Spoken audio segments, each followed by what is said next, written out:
فضائل سناتے ہو تو ائمہ کو رب بنا دیتے ہو، مسائل سناتے ہو تو ان کو انتہائی کمزور اور مظلوم اور اسیر بتا دیتے ہو۔ کہ آپ دیکھیں گے محرم میں جب یہ ذوالجناح نکلتا ہے، کوئی اس گھوڑے کو چوم رہا ہے، کوئی اس کے کانوں میں فریادیں کر رہا ہے، کوئی اس سے اولاد مانگ رہا ہے، کوئی اس کے نیچے سے ہو کر گزر رہا ہے، کوئی اس کے سم اس کو چوم رہا ہے۔ تمہارے اس منظر کو دیکھ کر تو کفار مکہ کا شرک بھی چھوٹا لگتا ہے۔ اللہ کے لیے سوچو کہ یہ جانور تمہارے لیے کیا فائدہ، کیا نفع اور کیا نقصان کا مالک ہو سکتا ہے۔ ہر لمحہ قرآن اور سنت کا ترجمان، فضیلت الشیخ توصیف الرحمن۔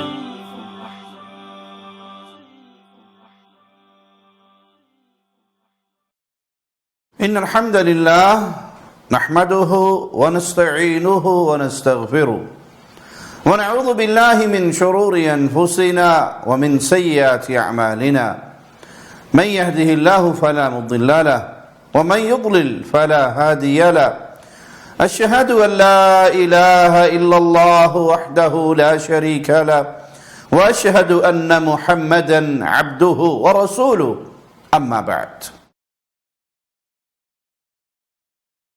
یہ ایک تلخ حقیقت ہے کہ رافضی ذاکروں نے جھوٹے قصے، جھوٹی کہانیاں، من گھڑت باتیں اپنی بے علم عوام کو سنا سنا کر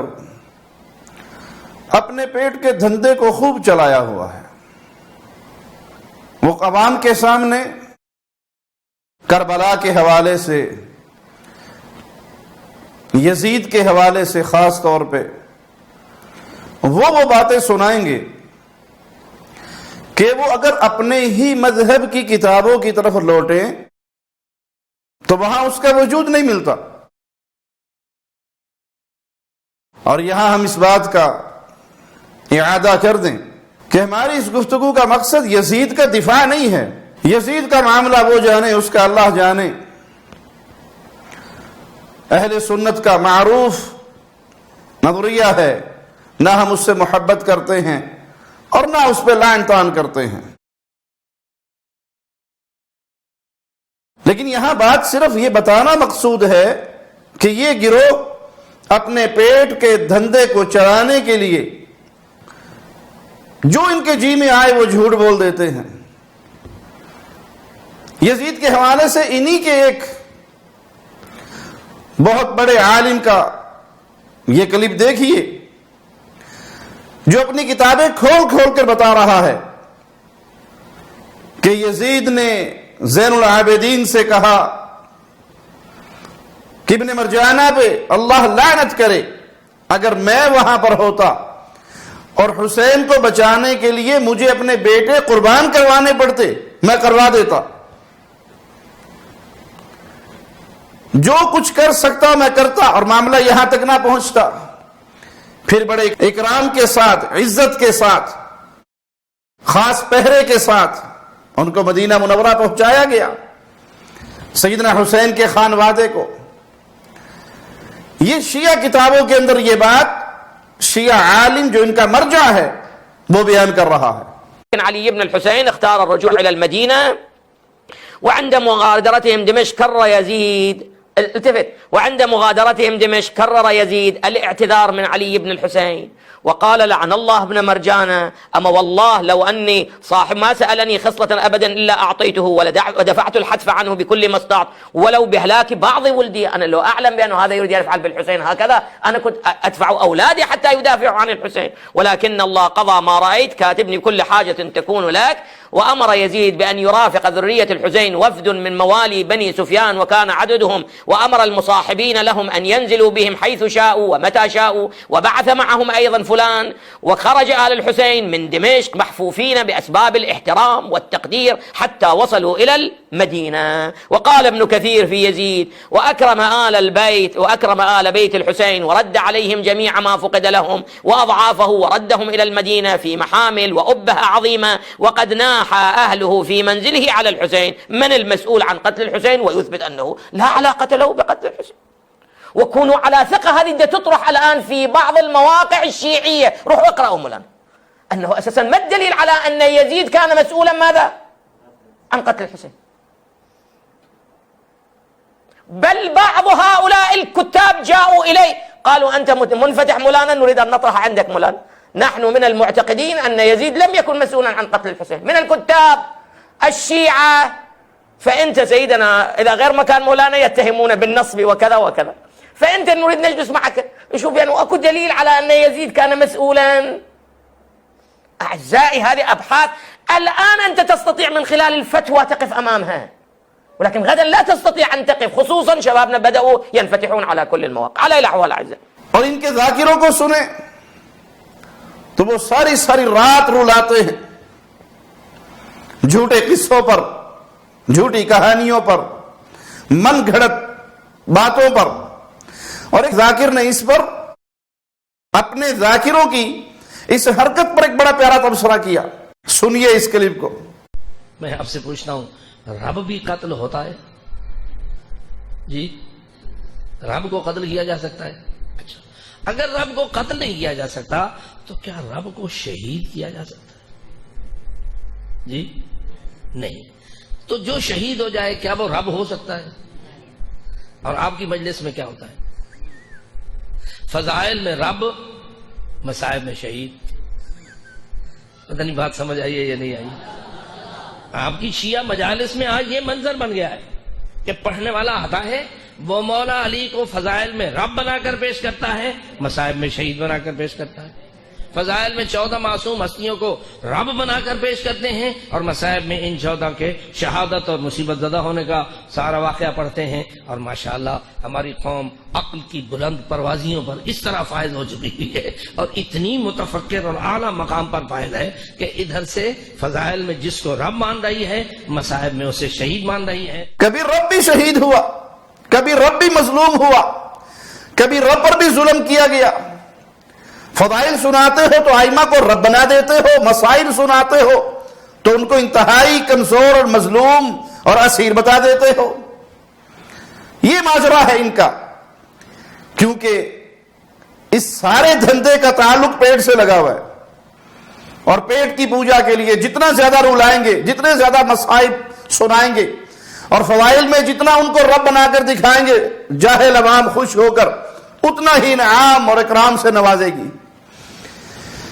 یہی جھوٹے قصے سناتے سناتے قوم کو جانوروں کی پوجا پہ لگا دیا. ذوالجناح ایک گھوڑا آپ نے دیکھا ہوگا، بڑا خوب پالا جاتا ہے، سجایا جاتا ہے، اور اس کے فضائل اور اس کے مناقب اور اس کی کرامات وہ لڈن جعفری صاحب ناچ ناچ کے سٹیج پہ سناتے ہیں. نہیں بچ رہا تھا بچہ قائد اعظم کی دادی کے یہاں، 11 ہوئے اور مر گئے. 12 کو زندہ رہنا تھا، 12ویں کو زندہ رہنا تھا، تو 11 مارے اللہ نے. دادی پریشان، پڑوسن نے کہا کیا پریشانی ہے، بچے گا بچہ. ذوالجناح آئے تو اس کے گھٹنے کے سامنے سجدہ کر لینا، جہاں اس کے سم ہیں وہاں سڑک پہ جا کے پیشانی رکھ دینا اور کہنا، ذوالجناح سے کہنا بیٹا دے اور زندہ رکھ. کس نے بنایا پاکستان؟ پہلے ذوالجناح نے بیٹا دیا قائد اعظم کی دادی کو. ذوالجناح سے بات چلی، پاکستان بے ختم ہوئی تو پتہ چلا پاکستان ذوالجناح کے سموں کا صدقہ ہے. انا للہ و انا الیہ راجعون. اب جاہل عوام میں سے کوئی یہ نہیں پوچھے گا کہ یہ کہاں لکھا ہوا ہے، کس کتاب میں ہے، قرآن حکیم کی کس آیت سے ثابت ہے، نبی کریم صلی اللہ علیہ وسلم کی کس حدیث سے یہ باتیں ثابت ہیں، آئمہ میں سے کس امام کے قول سے صحیح سند کے ساتھ یہ باتیں ثابت ہیں. بس وہ فضائل سنیں کہ حسین کا گھوڑا بچے دیتا ہے، کمال ہو گیا. ذاکر کی جیب اتنی بھر گئی کہ اس کی 7 نسلیں بھی کھاتی رہیں. یہی وجہ ہے کہ آپ دیکھیں گے محرم میں جب یہ ذوالجناح نکلتا ہے، کوئی اس گھوڑے کو چوم رہا ہے، کوئی اس کے کانوں میں فریادیں کر رہا ہے، کوئی اس سے اولاد مانگ رہا ہے، کوئی اس کے نیچے سے ہو کر گزر رہا ہے، کوئی اس کے سم اس کو چوم رہا ہے، یعنی جانور کی پوجا انسان کر رہا ہے۔ اور اگر یہ ذوالجناح مر جائے تو اس کا باقاعدہ مزار بنا دیا جاتا ہے۔ اس معاملے میں یہود و نصارہ بھی تم سے اچھے ہیں۔ رسول اللہ صلی اللہ علیہ وسلم نے زندگی کے آخری لمحات میں یہود و نصارہ پہ لعنت کی تھی، اور جرم کیا بیان کیا تھا کہ یہ اپنے انبیاء کی قبروں کو عبادت گاہیں مساجد بناتے ہیں۔ یہود و نصارہ نے تو اپنے انبیاء کو پوجا، اور ظالموں تم گھوڑوں کو پوجنے لگ گئے، جانوروں کو پوجنے لگ گئے۔ محرم میں سبیل حسین لگائی جاتی ہے، سیدنا حسین رضی اللہ عنہ وارضا کے نام پر پانی پلایا جاتا ہے، خوب لوگ سبیلیں لگاتے ہیں، اور اس سبیل کی ابتدا گھوڑے کو پلا کر کی جاتی ہے۔ گھوڑا آتا ہے، یہ ذوالجناح آتا ہے، اور اس سبیل کے برتن میں منہ ڈالتا ہے، پیتا ہے۔ کیوں؟ ذاکروں نے یہ سبق یاد کروا دیا کہ اس کی رالوں میں شفا ہے، اس کے جھوٹے پانی میں شفا ہے۔ جب اس سے اولاد مانگی جائے اور 9 مہینے میں یہ گود ہری کر دے تو اس کے پانی سے اور اس کی رالوں سے اور اس کے تھوک سے اور اس کے جسم سے جو چیز لگ جائے گی وہ برکتوں والی ہو جائے گی۔ انا للہ و انا الیہ راجعون۔ تمہارے اس منظر کو دیکھ کر تو کفار مکہ کا شرک بھی چھوٹا لگتا ہے۔ وہ بھی صالحین کے اگر بت بناتے تھے، ود، سوا، یعوس، یعوق، نصر کے، تو عقیدہ کیا رکھتے تھے؟ ہؤلاء شفعاؤنا عند اللہ، یہ اللہ کے ہاں سفارشی ہے۔ ما نعبدهم الا لیقربونا الی اللہ زلفا، ہم ان کے پاس آ کر ان کی پوجا پاٹ کرتے ہیں تاکہ یہ اللہ کے قریب کر دے۔ مقصد اللہ کو راضی کرنا ہے ان کا بھی، ان کو وسیلہ سمجھتے تھے۔ اور تم جانور سے مانتے ہو، جانور کے بارے میں عقیدہ رکھتے ہو کہ یہ شفا دیتا ہے، اس کے تھوک میں شفا ہے، اس کے جھوٹے میں برکت ہے۔ نعوذ باللہ ثم نعوذ باللہ۔ رسول اللہ صلی اللہ علیہ وسلم کے اثر میں برکت تھی، اللہ نے رکھی تھی، شفا تھی۔ اسی لیے صحابہ پیارے نبی صلی اللہ علیہ وسلم کے پسینے کو لیتے تھے، آپ کے لعاب دہن کو لیتے تھے، آپ کے وضو کے پانی کو لیتے تھے، آپ کے منہ مبارک کو لیتے تھے، اور اس سے شفا پاتے تھے، بابرکت سمجھتے تھے، اپنے جسم پہ لگاتے تھے۔ اہل سنت اہل الحدیث کا یہ عقیدہ ہے کہ رسول اللہ صلی اللہ علیہ وسلم کے آثار میں اللہ نے برکت رکھی، شفا رکھی۔ اور تم تو اتنے گئے گزرے ہو گئے کہ جانور کو پوجنے لگ گئے، جس کی پوجا کی کوئی دلیل نہ قرآن میں، نہ حدیث میں، نہ اہل بیت کے ائمہ میں سے کسی کے قول میں ثابت ہے۔ ہاں، جھوٹی باتیں ہیں، جھوٹے قصے ہیں۔ اسی لیے عورتیں بھی اس گھوڑے کی پوجا میں لگی ہوئی، مرد بھی اس کی پوجا میں لگے ہوئے، بچوں کو بھی لا کر اس کے نیچے سے گزارا جا رہا۔ لیکن اللہ نے تمہیں عقل دی ہے، اللہ کے لیے سوچو کہ یہ جانور تمہارے لیے کیا فائدہ، کیا نفع اور کیا نقصان کا مالک ہو سکتا ہے۔ تمہارے ان مناظر کو دیکھ کر تو ہندوؤں کا وہ معاملہ نظر آتا ہے کہ وہ گائے کو پوجتے ہیں اور تم گھوڑے کو پوجتے ہو۔ تم گھوڑے کے سموں میں لیٹتے ہو، پیار کرتے ہو، چومتے ہو، اور یہ منظر دیکھ لیجئے ہندوؤں کا۔ ہندو لیٹے ہوئے ہیں، ان کی مقدس گائے جا رہی ہے، اور وہ گو ماتا کا قدم زمین پہ نہیں لگنے دیتے، انسانوں کے اوپر چل کے جا رہی ہے۔ یہ جانور اللہ نے انسانوں کے فائدے کے لیے پیدا کیے تھے کہ گائے کا دودھ پیو، گھوڑوں کی سواری کرو، لیکن حالت کیا ہو گئی؟ یہ جانور انسان کی خدمت کے لیے پیدا ہوئے، انسان انہی جانوروں کی پوجا کرنے لگ گیا۔ اور حقیقت کو سنیے، ذوالجناح نامی گھوڑا جس کی نسبت سیدنا حسین رضی اللہ عنہ وارضا کی طرف کی گئی، یہ جھوٹ ہے، یہ کہانی ہے، یہ قصہ ہے۔ اور شیعہ علماء اپنی کتابوں میں یہ بات بیان کر کے گئے کہ سیدنا حسین کا ذوالجناح نامی کوئی گھوڑا کربلا میں موجود نہیں تھا، بلکہ حسین تو اونٹنی پہ سوار ہو کر آئے تھے رضی اللہ عنہ وارضا۔ اور ان کے بھائی محمد بن حنفیہ جب ان کو اس سفر سے روکنے کے لیے آئے تو اونٹنے کی مہار کو پکڑا تھا، شیعہ مورخین نے اس بات کو اور اس سواری کو بیان کیا ہے اپنی کتابوں میں. آئیے سنیے ناسخ التواریخ، اس کا رائٹر شیعہ عالم، وہ کہتا ہے کہ ذوالجنا یہ تو شمر نامی کسی شخص کا لقب تھا، اس نام کا سیدنا حسین کا گھوڑا تھا ہی نہیں. اسی طرح کشف الغمہ فی معرفت الائمہ جلد 2 ہے، صفحہ 257 ہے. کربلا کے متعلق سیدنا حسین کا قول اس کتاب میں لکھا ہوا، اس قول کو سنیے. فقال علیہ السلام هذه کربلا موضع کرب وبلاء هذا مناخ رکابنا ومحط رحالنا ومقتل رجالنا.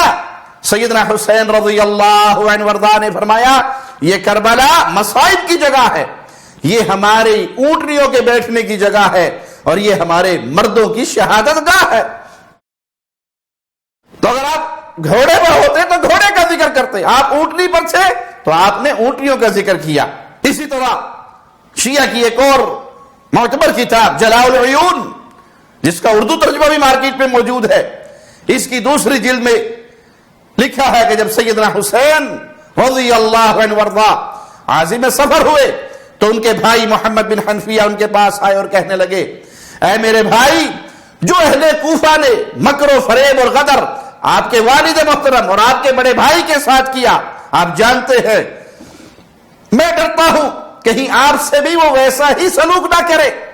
آپ مکہ میں رہے، عزت والے اکرام والے بن کر رہیں گے، اور کوئی مکہ میں آپ سے کچھ دسترازی نہیں کرے گا، مکہ میں کوئی آپ پر اعتراض کرنے والا نہیں ہوگا. حضرت نے فرمایا میں ڈرتا ہوں کہ یزید مکہ میں مجھے شہید کر دے، مجھے منظور نہیں، کعبے کی حرمت میری وجہ سے ضائع ہو جائے. محمد بن حنفیہ نے عرض کی آپ یمن کی طرف چلے جائیں یا کسی جنگل میں تشریف لے جائیں. تو آپ نے کہا اس بارے میں فکر کروں گا. لیکن جب صبح ہوئی تو حضرت نے حکم دیا اونٹوں پہ ساز و سامان رکھا جائے، اور جب یہ خبر محمد بن حنفیہ کو پہنچی تو وہ بیتاب ہو کر آئے اور مہار ناقہ اونٹنی کی مہار پکڑ لی اور اس سے لپٹ گئے. تو تمہاری کتابوں کے اندر بھی یہ بات واضح ہے کہ حسین رضی اللہ عنہ وارضاہ اونٹنی پر سوار ہو کر آئے، ذوالجناح نامی کسی گھوڑے پر آپ نے سفر نہیں کیا. ہاں یہ قصے ہیں، یہ کہانیاں ہیں جو عوام کو سنا کر ان کو گمراہ کیا جاتا ہے. بالکل اسی طرح گھوڑے کی پوجا کروائی جاتی ہے جیسے ہندو گائے کی پوجا کرتا ہے. یہ اسلام کا انداز نہیں، یہ مسلمانوں کا انداز نہیں، یہ اہل اسلام کا انداز نہیں. یہ تو قبر پرستوں سے، ہندوؤں کے ساتھ، صنم پرستوں کے ساتھ مشابہت ہے. اسی لیے ہم اس بے علم عوام سے درخواست کریں گے کہ کم از کم اپنے ذاکروں سے پوچھا تو کریں کہ یہ جو بات آپ سنا رہے ہو یہ کہاں لکھی ہے. چلنا ہے تو سیدنا حسین کے نقش قدم پر چلو، اور سیدنا حسین کس طریقے سے زندگی گزار کر گئے، کتاب و سنت کو سامنے رکھ کر توحید کی دعوت دیتے ہوئے، توحید کا پیغام دیتے ہوئے، توحید کی آوازیں لگاتے ہوئے، توحید کی دعوت کو چھوڑ کر شرک کے راستے کو نہ اپناؤ. اور یہ جانوروں کی پوجا، یہ پیروں کی پوجا، یہ ذاکروں کی پوجا، یہ اماموں کی پوجا، یہ راہ توحید نہیں، یہ شرک کا راستہ ہے. ہم آپ کو محبت سے، پیار سے، ادب سے، احترام سے آپ کی سوئی ہوئی عقل کو جگا رہے ہیں کہ اللہ کے لیے جاگ جاؤ اور راہ توحید کو اختیار کرو. جانوروں کی پوجا، اللہ نے اس پر تمہارے لیے کوئی دلیل، کوئی برہان نازل نہیں کی. یہ جانور تو تمہاری سواریوں کے لیے پیدا ہوئے، تمہاری خدمتوں کے لیے پیدا ہوئے، اور تم ان کو الہ بنا بیٹھے، ان سے اولادیں مانگنے لگ گئے، ان کے تھوک کے اندر شفا سمجھنے لگ گئے. اپنی عقل کو استعمال کرو. اور یہ زندگی بڑی مختصر ہے، اگر اندھے ہو کر جاہل ذاکروں کی باتوں میں آ کر زندگی گزار دی تو پھر آخرت کی زندگی بڑی شدید ہے. اہل شرک بھی اللہ کی جنت میں داخل نہیں ہو سکتے. اور یہ جانوروں کی پوجا، یہ غیر اللہ کی پوجا، یہ جرم ایسا ہے کہ انسان اس جرم کے ساتھ بغیر توبہ کے مر کے اگر چلا گیا تو وہ کبھی اللہ کی جنت میں داخل نہیں ہو سکتا۔ اللہ سے دعا ہے اللہ ہمیں دین حنیف پہ زندہ رکھے، ایمان و توحید پہ زندہ رکھے، عقیدہ سلیم پہ زندہ رکھے، اس عقیدے پہ رکھے جس پہ حسین، حسن، علی، عثمان، عمر، ابو بکر رضوان اللہ علیہ مجمعین چلتے رہے۔ اور وہ عقیدہ وہی تھا جو امام الانبیاء، امام کائنات، امام اعظم محمد الرسول اللہ صلی اللہ علیہ وسلم دے کر گئے۔ اقول قولی ھذا واستغفر اللہ لی ولکم ولسائر المسلمین۔ ہر لمحہ قرآن اور سنت کا ترجمان، فضیلت الشیخ توصیف الرحمان۔